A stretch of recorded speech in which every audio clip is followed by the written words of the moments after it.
getting over to Greg. Greg, we understand this is moving out of the area. How far out are we talking about at this point? Yeah, well south of the airport right now there, Carol. I do want to show you DFW Airport because we've been talking about the delays out there, up to 57 minutes now, and that's for inbound flights because of the storms, and 3/4 of an inch of rain. That's almost a record out there for rainfall. So we don't typically see rain like this in August, but yeah, we'll take it. 0.76 is actually the record out at DFW. So you see how close the DFW has come to the rain out there, but 3/4 of an inch. Sky's starting to clear there right now, so hopefully they will get to unwind and get things a little bit more back to normal here as we go through the morning. You see around the Metroplex, all the rain and thunderstorms have moved through here this morning, so that is the good news. Things starting to settle down quite a bit, but still going to have some wet roads out there. Brianda will update you on that here in just a moment, but we are looking at the heavier rain and thunderstorms that have pushed well south of the Metroplex. Still looking at a handful of counties that's still under the severe thunderstorm warnings until the top of the hour, and that does include Navarro and Hill counties there for us, along with Limestone County. So we'll still see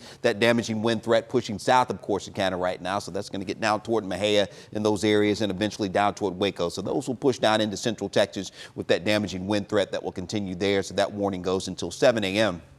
And that's the only warning that we do have right now. Those are warnings for that, again, the handful of counties there. Now, a little farther west, we're watching that storm pushing down toward Jacksboro, getting into Parker, Palo Pinto counties right now. So this will impact areas a little farther west. Nothing severe here, but we will see some heavier rain, some frequent lightning perhaps with the stronger part of these storms, and maybe some gusty winds there as well, but nothing that's severe associated with that. So we'll still see that pushing just almost due south, kind of south and southeast. So that will impact areas maybe over toward Mineral Wells and Weatherford here within the next hour or so. But all this will finally start to move on out of the area a little bit later this morning, heading into the afternoon, and it will be a much nicer later in the as we head toward the afternoon, getting toward midday and for that drive home later today. Now the temperatures out there for you right now, those upper 60s for Denton, McKinney at 67, 69 there heading over to Denton, 72 coming down to Fort Worth. So the widespread rain starting to move out as we head later into today. We'll clear out a little bit more this afternoon. High pressure is going to stay for the most part just off to the west, so that's going to keep us out of the real hot temperatures, but we will start to heat back up